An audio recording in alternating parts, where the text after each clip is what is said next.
Hi, I'm Jooste, Coface South Africa. I'm the Commercial Director.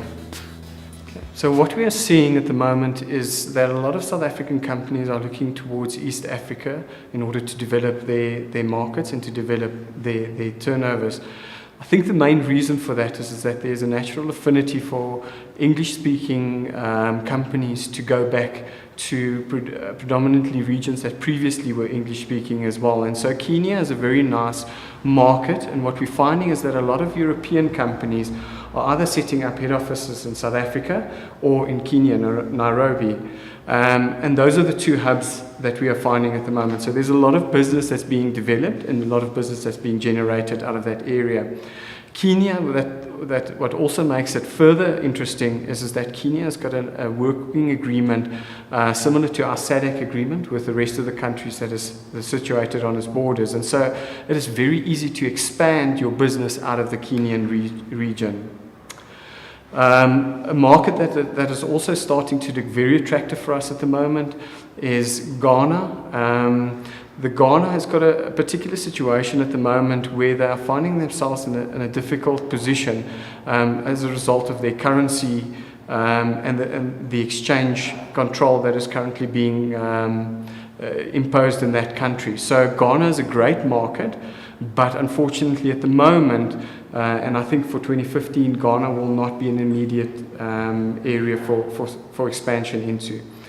Everybody obviously loves Nigeria, and Nigeria is a fairy tale, but we need to warn against Nigeria as well. Nigeria is a very difficult country to do business in. We're seeing that a lot of companies that are doing business there have to establish a partnership agreement.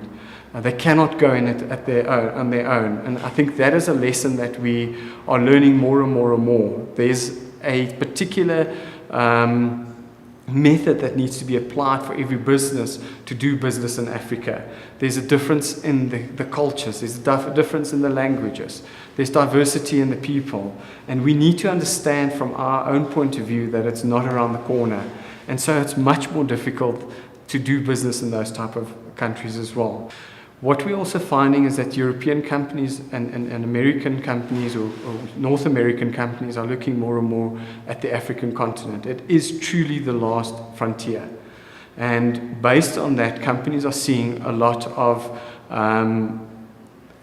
opportunities to develop and to make profits. But Africa is a very undeveloped country, and a lot of the infrastructures has not been developed, and that's why we're seeing the Chinese coming into Africa mainly to develop the infrastructure roles very cheaply in order to get a footprint in those countries. We're also seeing a huge drive from North American companies to invest into Africa. And I think what we're also seeing is that those companies are finding it very easy to do business out of South Africa. And I think South Africa has previously always been described as the gateway into Africa. And we need to be careful not to overestimate our power in that, because there's a lot of up-and-coming countries, like, for example, neighbors like Mozambique, our neighbors like Namibia, Angola, that is rich in oil. That's very attractive to foreign investors. And we're seeing, for example, in Mozambique, the development that's going on in the northern region. That region is just expanding. And that is all on the basis of coal and oil. And similar with Namibia, with the offshore oil, the reserves that they found there. Angola probably a little bit less than the Namibian Mozambique, because Angola has already gone through that quick growth phase. The second thing that is very attractive in the African continent is the growth, the economical growth. We're seeing levels that is far exceeding that we're seeing in Europe and the USA. So a company that can establish a business in a developing market is assured of a developing turnover and a developing profit margin.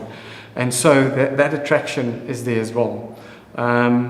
One phenomenon that we're seeing that is probably very positive for the African continent is that the big banks are already expanding into Africa, and the big banks has already got a very good foothold on the African continent. We look, for example, Standard Bank being one of the biggest, ABSA, We're seeing where they have taken over the operations of Barclays Africa, which is very good and very positive for South African companies, because we deal with a financial institution that is already known to us and we know how they operate, and that gives us a lot more confidence to move into those markets.